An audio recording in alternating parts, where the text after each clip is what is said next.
Sobat Agri, kali ini kita akan membahas komoditas nikel yang sedang seksi-seksinya. Banyak perusahaan sedang berusaha untuk menginvestasikan dananya di bisnis nikel ini. Bahkan Eropa juga sudah marah-marah kepada Indonesia karena Indonesia menghentikan ekspor nikel bahan mentah. Untuk mengetahui bagaimana kondisi nikel Indonesia dan bagaimana prospek nikel yang akan datang, saya sudah bersama Direktur Garuda Berjangka, Bapak Ibrahim Suhaidi.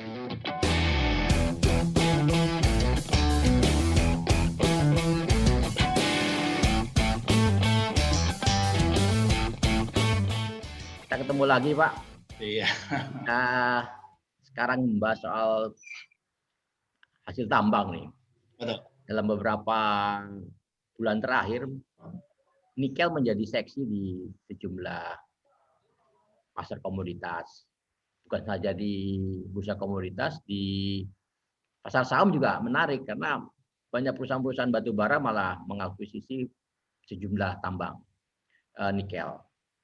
Jadi sebenarnya apa yang terjadi dengan komoditas nikel ini, Pak Ibrahim? Nikel ini salah satu komoditas andalan dunia, ya, karena saat ini memang negara-negara secara global sedang fokus terhadap lingkungan hidup. Karena gini posisinya, selama ini otomotif, ya, mobil itu masih menggunakan bahan bakar yang berbasis bensin premium pertalite yang efeknya ya terhadap lingkungan itu cukup tinggi.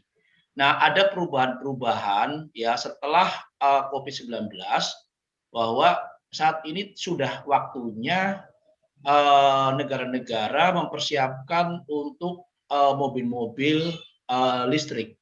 Nah, ini yang cukup menarik pas kebetulan Indonesia adalah salah satu negara eksportir nikel terbesar di dunia, ya, nomor 1.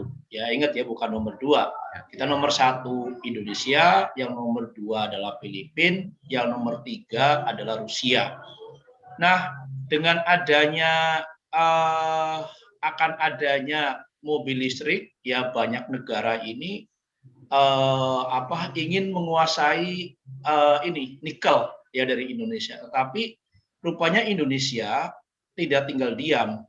Indonesia menghentikan ekspor, ya, dimulai di di bulan-bulan tahun 2021 di bulan Januari. Ya, sehingga menjadikan negara-negara yang mempunyai smelter, ya, salah satunya adalah di Eropa, marah besar. Bahkan Eropa mengadukan ke WTO. Ya, nah ini cukup menarik, ya, karena apa? Pertama kali mobil listrik itu ada di Eropa. Nah, sedangkan bahan bakunya itu dari Indonesia. Nah, pemerintahan Jokowi saat ini begitu kencang bahwa di Indonesia itu mempunyai sumber daya alam, terutama adalah nikel, itu cukup tinggi, terutama adalah di wilayah Sulawesi. Nah, ini yang menjadikan rebutan, misalnya dengan adanya menutup keran ekspor, sehingga harga nikel kemungkinan besar akan kembali lagi mengalami kenaikan yang cukup signifikan. Nah, tinggal bagaimana di Indonesia saat ini sedang membangun smelter. Kita tahu bahwa di Sulawesi, ya, itu sudah dibangun smelter-smelter, ya, untuk nikel. Tujuannya apa? Bahwa penghasil dari nikel itu ada litium. Nah, litium itu adalah salah satu bahan untuk baterai listrik yang sebenarnya dibutuhkan oleh negara-negara yang memang mereka sedang fokus terhadap mobil listrik. Ya, salah satu adalah Eropa, kemudian Tiongkok. Nah, ini juga di Tiongkok sebenarnya ada juga, ya, nikel cukup besar. Tapi sampai saat ini nikel di Tiongkok ini belum dieksplorasi, ya, artinya belum diapa-apakan. Mereka sedang menunggu dari Indonesia. Misalnya Tiongkok itu begitu gencar, ya, melakukan kerjasama dengan Indonesia untuk membangun smelter untuk nikel. Nah, ini salah satunya. Nah, di sisi lain pun juga kita tahu bahwa ekspor Indonesia itu selama ini ya berdasarkan data tahun 2019 itu 800.000 ton itu ekspornya. Nah, yang kedua baru Filipina. Filipina itu 470.000 ton. Baru yang ketiga itu adalah Rusia yang 270.000 ton. Nah, kita pernah flashback ke belakang ya pada saat terjadi perang Ukraina, kalau tidak salah tahun 2016 ya 2016-2017 perang Ukraina dan Rusia itu masalah Crimea waktu itu pencaplokan Crimea oleh Rusia ini mengakibatkan harga nikel ini mengalami kenaikan yang cukup signifikan saat itu. Ya, kita tahu bahwa cuma hanya permasalahannya adalah permasalahan Crimea. Kenapa? Karena Crimea itu salah satu wilayah tambang. Ya, salah satunya adalah tambang nikel. Ya, jadi setelah saya lihat bahwa oh iya ini loh kejadian di mana pada saat perang Crimea, perang Rusia Ukraina yang memperebutkan masalah Crimea, ini mengakibatkan harga nikel lebih tinggi. Tetapi setelah Crimea, Rusia dan Ukraina damai, ya harga nikel kembali lagi jatuh.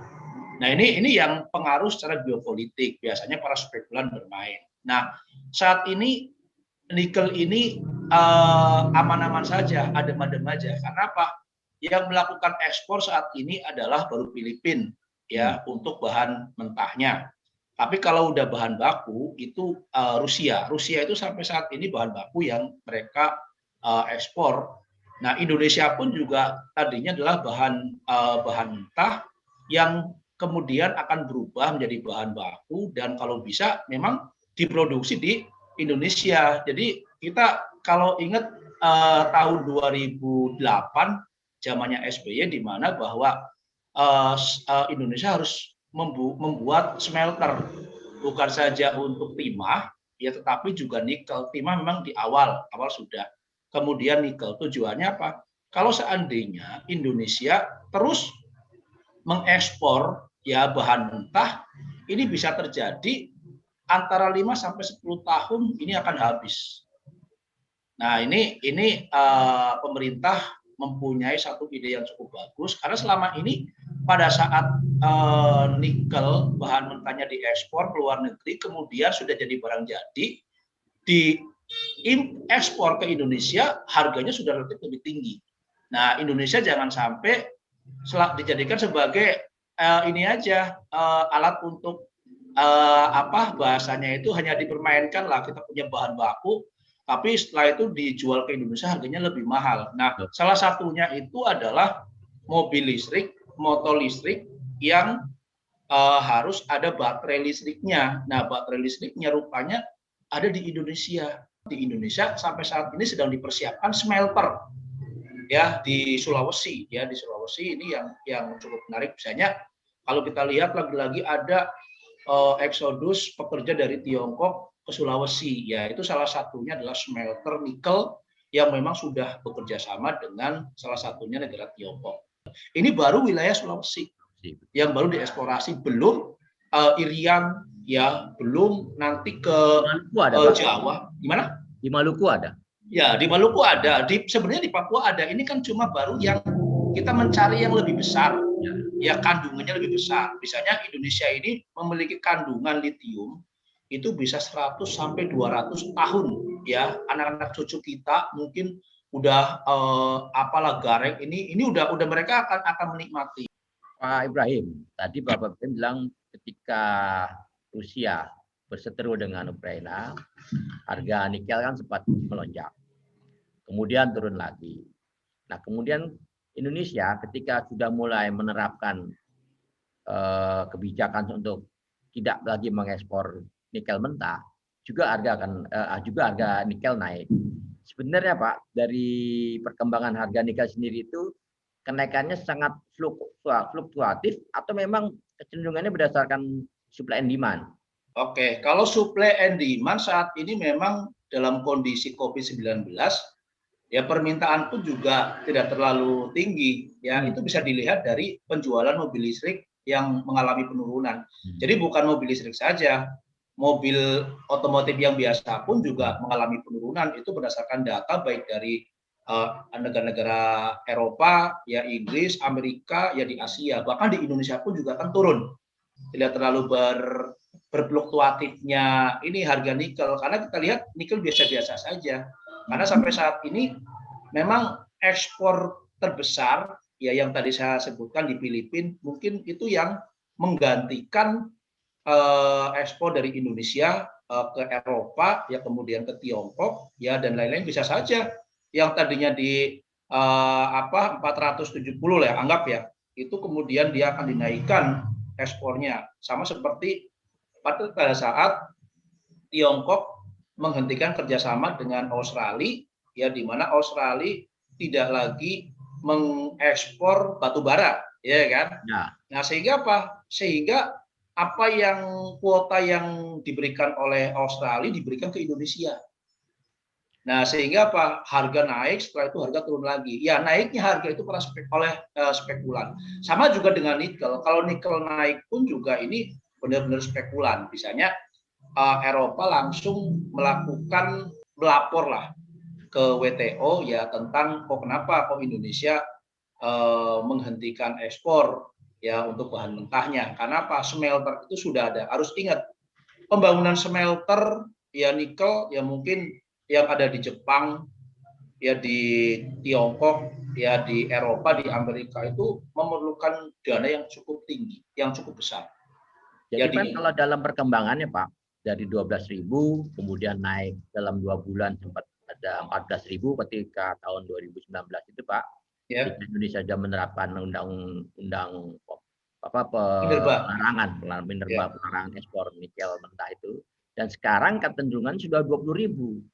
Jadi bisa jadi pada akhir tahun atau beberapa bulan kemudian bakal meningkat lagi harga nikel ini, Pak. Iya, jadi gini, dulu ini saya baru ingat artinya pergerakan harga nikel itu kan berdasarkan demand dari Eropa atau memang ada geopolitik tadi, Pak, dari selama ini? Ya, jadi gini, saya flashback ke belakang ya. Di zamannya Ukraina perang dengan Rusia, ini ada juga di situ Jepang ini merasa kecewa ke Indonesia tentang nikel, ya. Jepang pun juga mengajukan gugatan ke WTO. Ya, itu sampai nikel itu di 21.600. 21.600. Saya baru ingat ini. Ya, karena saya waktu itu di Bloomberg TV ya. Di 21.600. Nah, kalau seandainya nanti pada saat Indonesia kemudian menutup keran ya mencapai ke harga 21.600, sangat wajar. Ya, sangat wajar. Karena apa? Karena biasanya para spekulan bermain. Para spekulan ini akan memindahkan, misal mereka yang tadinya di batu bara atau di timah, ya mereka akan beralih ke nikel. Di mana di nikel ini yang tadinya spekulannya kecil, ya akan bertambah, bisa saja akan 10 kali lipat, jadi 15 kali lipat, ya spekulasinya, sehingga apa? Sehingga terdongkraklah harga nikel ini. Nah, bisanya disinilah kenapa? Karena ada bumbu-bumbu di mana Eropa akan melakukan gugatan ke WTO. Ingat saya seperti tahun 2006, 2008 di mana Jepang melakukan gugatan terhadap WTO akibat adanya penghentian ekspor. Tadinya kan bahan mentah jadi bahan baku, undang-undang minerba.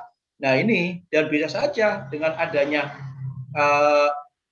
gugatan dari Eropa ke WTO dan penutupan keran ekspor ini yang akan mengangkat terhadap harga nikel. Dan harus ingat 800.000 ton ya Indonesia di tahun 2019 itu ekspornya cukup tinggi. Nah, bisa saja ekspor yang paling tinggi ini kalau saya lihat bukan ke Eropa sebenarnya, tapi ke Tiongkok. Mungkin bisa saja yang dikirim ke Eropa itu masuk dulu di Tiongkok. Karena apa? Karena gini, karena saham-saham obligasi hampir semua negara ya di Eropa dan Amerika itu dikuasai oleh Tiongkok. Nah, Betul. ini yang cukup menarik. Jadi gini, dulu itu saham-saham obligasi ya di Eropa, di Amerika itu dikuasai oleh Jepang. Yaitu hampir waktu itu 60%. Nah, kemudian setelah Tiongkok ini sedikit membaik ekonominya, sekarang hampir mayoritas itu dikuasai oleh Tiongkok. Sehingga wajar, mungkin perusahaan-perusahaan tambang, perusahaan-perusahaan yang lain yang ada di Eropa dan Amerika, memang saat ini memang kebanyakan dikuasai oleh Tiongkok, sehingga bisa saja yang melakukan impor ya ke Indonesia dari Tiongkok barulah ke Eropa. Jadi jangan heran lah kalau kita punya ada TV, ada ini made in Tiongkok, walaupun ada di Eropa. Berarti kan secara manajemen ya sahamnya itu sudah diambil alih oleh pengusaha-pengusaha dari Tiongkok itu, Mas. Sekarang kita terkait dengan beberapa emiten atau perusahaan yang sudah tercatat di bursa saham Indonesia yang melakukan akuisisi sejumlah perusahaan-perusahaan nikel atau akan membangun smelter. Ini gimana Pak fenomena ini sebenarnya buat Bapak? Ya, ini sebenarnya kesempatan bagi emiten-emiten yang bergerak di bidang nikel ya. Pada saat Indonesia melarang ekspor, ya menghentikan ekspor di Januari kemarin, kemudian membangun smelter. Nah, ini perlu emiten-emiten yang berbasis nikel itu melakukan ini. Bisa saja perusahaan-perusahaan baru mengadakan IPO ya, IPO, kemudian tujuannya adalah mencari dana segar ya untuk apa? Untuk persiapan pembuatan smelter. Ya, kalau smelter sudah jalan, ini emiten-emiten ini akan menjadi salah satu barometer nanti di indeks harga saham gabungan saham-saham blue chip. Ya kan? Karena apa? Kita tahu bahwa dari tahun 2020 semua negara fokus ke mobil listrik. Dan ini akan mengakibatkan emiten-emiten yang berbasis komoditas nikel ini akan ikut naik. Kalau misalnya ada perusahaan baru smelter IPO, kira-kira gimana Pak prospek sahamnya? Oh bagus. Kalau seandainya ada perusahaan baru yang memang bergerak di bidang komoditas tambang nikel, kemudian melakukan IPO saat ini sebenarnya waktu yang paling tepat. Kenapa? Indonesia saat ini memasuki resesi COVID-19. Ini sebenarnya kita sedang diuji. Kalau ingin maju 10 tahun, 15 tahun ke depan, saat inilah ya perusahaan-perusahaan itu melakukan IPO. Ya, ini bukan tambang nikel saja, hampir semua emiten-emiten baru ya lokal listing karena mau berlomba-lomba pada saat terjadi resesi di mana orang sedang susah duit. Ya, ini saat yang tepat. Tapi dengan harga per lembar sahamnya pun juga yang relatif lebih murah. Iya. Ya, supaya apa? Supaya masyarakat ikut bertanggung jawab melakukan pembelian terhadap saham-saham berbasis komoditas nikel ini. Kalau terkait dengan harga nikel sendiri sekarang Bapak bisa proyeksikan sampai berapa Pak untuk tahun 2021? Kemungkinan besar 2001 itu mungkin akan mencapai mendekati level 21.600-an ya. Karena Pak sekarang aja 20.000 Pak. Kenapa? Sekarangnya 20.000. Ya, 20.000 ya saya anggap gini. Sekarang 20.000, saya anggap di 20.000, 21.600 ini anggap itu harga tertinggi tahun-tahun sebelumnya waktu terjadi geopolitik. Ya kan? Ya kalau seandainya nanti harganya di atas 21.600 ya itu berarti memang ada hal tanda kutip para spekulan ini bermain. Ya karena gini posisinya, kalau harga nikel harganya tinggi siapa yang mau beli? Iya kan? Mobil listrik daripada mobil listrik harganya, kalau harganya nikelnya mahal, mobil listriknya mahal, orang akan tetap membeli mobil yang biasa. Gitu loh Mas. Kalau terkait dengan harganya sudah sampai 21.600, terkait dengan kurs rupiah juga Pak. Iya, iya. Iya, kurs rupiah ketika kita sudah ekspor banyak, ya kan, harga nikel tinggi, tapi kurs rupiah juga nggak menang, justru menguat. Akhirnya kan kita nggak dapat devisa juga gitu. Ya, sebenarnya gini, di mana-mana karena nikel itu kan dalam perdagangan internasional dengan dolar kan. Ya. Nah, pada saat dolar mengalami pelemahan, berarti nikel ini harusnya menguat. Ya. Nah, tetapi kenyataannya pada saat dolar mengalami penguatan, nikelnya menguat. Nah, ini harus hati-hati. Ini berarti spekulan bermain. Ya kan? Karena apa? Tidak sesuai dengan supply dan demand. Kita tahu ya dalam perdagangan internasional seperti itu. Nah, ini harus berhati-hati. Nah, kalau seandainya ada harga pada saat dolar menguat, kemudian nikel juga menguat, ini berarti ada pan-pan besar yang mereka long term mengambil posisi sebagai hedging. Bisa saja di 21.600 atau di 25.000. Tapi setelah itu harga akan jatuh lagi. Ya karena apa? Itu tidak mungkin ya harga di saham ya di derivatif dengan harga di pasaran itu masih berbeda, Mas. Betul. Nah, kenapa mereka hedging? Karena pada saat perusahaan-perusahaan melakukan eksplorasi, mungkin ekspor ya atau impor, kemudian barangnya nggak ada, kemudian harganya relatif lebih mahal, mereka melakukan hedging di bursa.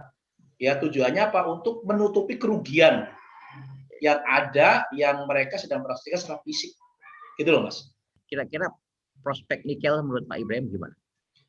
Prospek nikel ini cukup bagus di Indonesia ya karena nikel ini salah satu komoditas unggulan selain batu bara dan minyak CPO.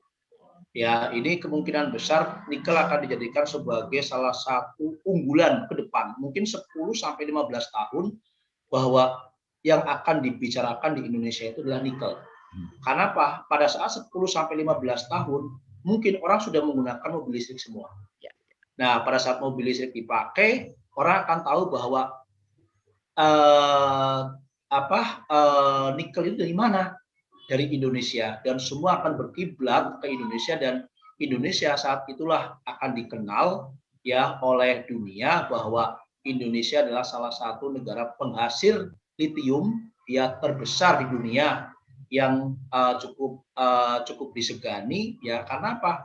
Adanya undang-undang minerba ini yang membuat bahan mentah yang tadinya diekspor sekarang sudah tidak diekspor, kemudian Indonesia membangun smelter tersendiri, ya ini menjadi harapan terbesar ya bagi kita bahwa ke depan Indonesia akan lebih baik ya dibandingkan saat ini. Karena apa? Penghasilan terbesar nanti ya selain dari komoditas CPO dan batu bara adalah dari nikel. Itu Mas. Pak Ibrahim, terima kasih. Oke. Sampai ketemu di analisis yang akan datang. Salam sehat selalu Pak Ibrahim. Oke, terima kasih.